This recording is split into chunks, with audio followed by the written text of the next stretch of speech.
Just wanted to talk, that's all. Well, that sucked. You watch the game? I mean, didn't it suck? It sucked. Frankie, bullpen let us down again. They let Carlos Rodon down again. He had a chance to win another ball game, and for the second time in a row, the bullpen imploded. This time it was Fernando Cruz. Frankie, what are we going to do about this bullpen, man? I don't know, man. But first of all, let me just say, what a terrible day for New York sports. Like, this was a total gut punch. But you know what? The Knicks game, this hurts more. The Knicks game, you could tell 5 minutes in, like, oh, the Celtics are hitting their shots. Yeah, we're toast. This one, the Yankees had right in their hands. And the bullpen, unfortunately, which I don't know what is happening here, but the bullpen has not been able to be up to snuff. And the weird thing is today, we lose this game and we can't even blame Devin Williams for it. It's Fernando Cruz who gets the brunt of the blame today. Yeah, it's like every day there's a different guy who implodes. It's really frustrating. If it's not Mark Leiter, it's Devin Williams. It's not Devin Williams, it's Fernando Cruz. I mean, it's just a tough night or a tough afternoon. We need to get Jonathan Loaisiga back ASAP. I mean, he's so important to this bullpen. And sounds like it's still going to be a couple of weeks, but hopefully he can inject some life. So, Frankie, before we get to the recap, I do want to ask about the Knicks. So, I saw they won the first two games. They were down 20 both times. Today, what was the difference? Was it just that the Celtics, didn't implode themselves, or they played their game, or what was it? They hit their shots. That's really the key here. In games 1 and games 2, they were not hitting their three-pointer shots at all, especially late in the game. And this one, from minute 1, they were just firing on all cylinders. And it's just such a shame because with such a great atmosphere there at MSG and the crowd just going absolutely nuts from minute 1, just hoping that this could be, being up 3-0 and really putting their foot down on this on the Celtics. It's a shame that it ended like this, but it's not over. Hey, Game 4 is now a must-win for both of these teams. So yep. It's a tough loss, but Monday night is going to be the critical game and for both of these teams. All right, let's talk baseball. Let's get it going. So, obviously, you see the score there, rather lopsided. What a waste of 2 home runs by Aaron Judge. Also, he hit 2 titanic blasts in this game. Peraza had his biggest hit in a while. Yankees were down early. They were down 4-0. Judge homered, number 13. That took the league, but he wasn't done. He hit another one later on, about halfway up the batter's eye. 14 on the year. Frankie, if you had to guess right now, it's May 10th. He's got 14. Where would you say he ends up at this point? I'm going to say 60, right on the nose. That's right on the nose? Right now. I mean, that is if people keep pitching to him, which for some reason I don't understand it. They just decide, no, we're gonna strike him out. He's not gonna hit a home run off us. It's like Lucy with the football. It's just they keep expecting something different. But I mean, I'm gonna say still 55, 56. I think they will eventually stop pitching to him, unfortunately. But Yankees did rally. They had the 2-run home run by Peraza, and he needed that. It was almost exactly like that home run that you were there for, right down the left field line. Just kind of hooked it perfectly. But the bullpen imploded. I mean, we're going to pull up the box score here, and you can see Fernando Cruz, 2/3 of an inning, 3 hits, 3 runs. And the big shot was the 3-run home run. And Ian Hamilton also allowed 3 runs. Tyler Matzik also threw some gas on the fire. Tough day. It stinks. And the Yankees drop game 2.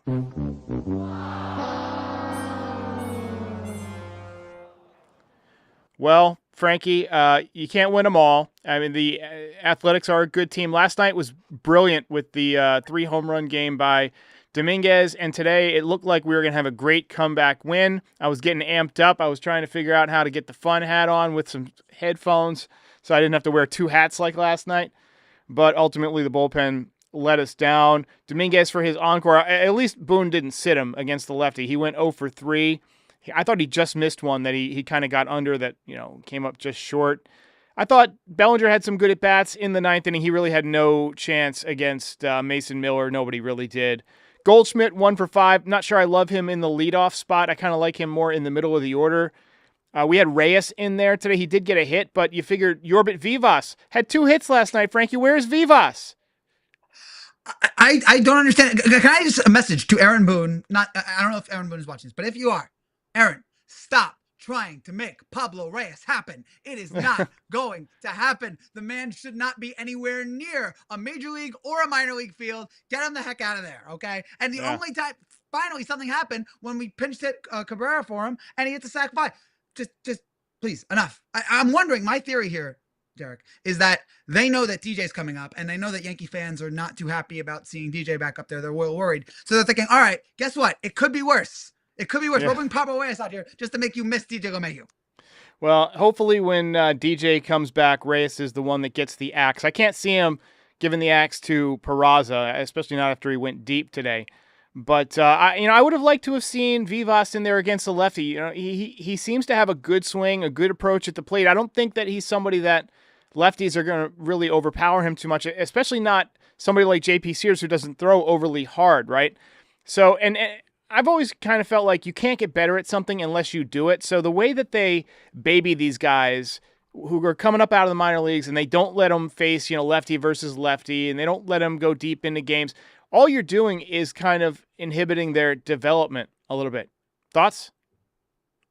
I agree. Let these guys grow. Like, why not? Like, there are times like you were worried today they were going to bench Dominguez, and we've seen that time where they'll take him out. They won't let him play the whole game. It's just like yes, like these guys are going to struggle, but that's the whole point of being a young player. Like, let these guys grow, let them develop into the players that we hope that they can be. So there's just so many things with this team that I don't understand, but that is chief among them.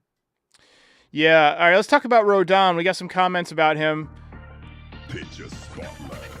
I thought he was okay, and I like that you're jamming to the groove. As a Taylor Swift fan, I'm glad you like this. But stop with the hatred. I don't hate. I don't hate. I don't want the world to hate me either because I'm just not a fan. I'm not a fan. I've listened to a few of her things, and to me it's just a little too poppy. Like it sounds like everything else, right? So that's just my bad takes. Thoughts. It's fine. You're allowed one bad take. So Rodon, he had good stuff today. I thought 20 swings and misses, which is a ton, but he also gave up the 3-run home run. Frankie, I think it's time. To stop throwing these meatballs. Now that's my kind of jingle, right? If Taylor Swift does a cover of that, I'm going to jump all over it. Max Velo was 96.4. The ERA has jumped up to 3.29. Look, the bullpen has cost him back-to-back wins. I thought he hung in there well after the home run in the third inning. He obviously, after 3 innings, he was down 4-0, but then he pitched 3 scoreless innings. So he has done that a few times where he gets off to a rough start, but then he puts it together, which is not something he used to do his first season with the Yankees. He would get pummeled, and it would just keep spiraling out of control until he had given up 8 runs, right? I mean, I think twice that year he gave up 8 runs and didn't get out of the first inning, which is hard to believe. But now he's starting to at least, work his way out of jams. But unfortunately today, the bullpen was just what cost him. Yeah, this version of Rodon I'm liking a lot more. It's a shame, again, that the bullpen for the second straight time just couldn't deliver for him. But he's been playing well. The home runs, I guess it's just something that we're gonna have to deal with him. I would love it if he just didn't give up that 1 or 2 terrible shots every game that cost us. But that's just the kind of pitcher that he is. And I will say though, yes, as we mentioned, he's had a much better season, and we can be very happy with that. And I was thinking today, man, if we just had Fried, this version of Rodon, and Cole together, wouldn't that just be the most wonderful thing? And Luis Hill. And Luis Hill. Oh, I mean, how can you forget? How can you forget the real deal? Who will be back hopefully in the next couple of months? So, yeah, I mean, I hear you, Frankie, and I do want to stick up for Rodon a little bit. I mean, he doesn't give up a shot every single game. I mean, the last 4 games he's been pretty lights out. So I did only given up 1 home run. Yeah, people will jump all over us for that. They like to get on every word, but I did want to sort of support Rodon right there. He has pitched much better. So, Frankie, let's get it going. We got the Subway Series coming up here in the next couple of weeks. How do you think that we're going to, get a response to Juan Soto? I think the Yankee fans are going to give him a standing ovation. I think they're going to retire his number. I think he's going to get a huge – no. I will say this. I can't – and you're older than me, Derek. You've had a much more memory of back to the first Subway Series, which I think was 99, 97.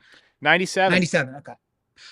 I cannot think of a time I've been more hyped for Yankees Mets regular season series.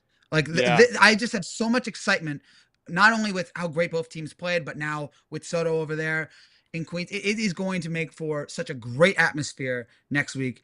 I'm just, and this is great for baseball. Yes, losing Soto is terrible. Still haven't gotten over it. We'll probably never get over it. But these two teams, now these fans, like having this player that they both have, and having this mutual hatred for, or this mutual bond, I guess you could say, or whatever you would say about it. It makes it just adds something to it, and I think the atmosphere all week is going to be electrifying. Especially when both teams are playing as well as they are, it's going to be great. Over under 3 home runs from Soto in the series. Over. Yeah. Bet your house on the over. Yeah, he's got that. He's motivated, and I mean, honestly, the Yankees should just pitch around him, because almost every ex-Yankee of any kind of value at all comes back and kills them. I remember Robinson Cano, when he came back with the Mariners, killed them. I mean, everybody who comes back. Look, I think that there will be a mixture of cheers and boos for Rodon, or for Soto. Here's the thing. He did get us to the World Series. I mean, he hit that big home run. It's an iconic moment. But he left us over $5 million, and to me that is, I don't think Yankees fans are ever going to forgive that. But to be fair, if the bidding kept going, it would have gotten much, much higher. It's, the Yankees they said basically, we'll give you whatever as long as you commit, right? Commit to coming here. But once he refused to do that, they're like, okay, we're out. And then it was like, take the highest offer. Yeah, I will say this. I might be the one of the very few Yankee fans out there who doesn't have any hatred for Soto.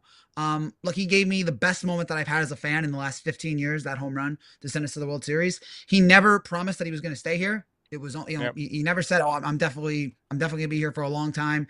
He served out his time, and then he went somewhere else for more money. So, I mean, it sucks that we lost him, and but I won't have any hatred. I'm not gonna cheer him. Like, I promise. Served out his time.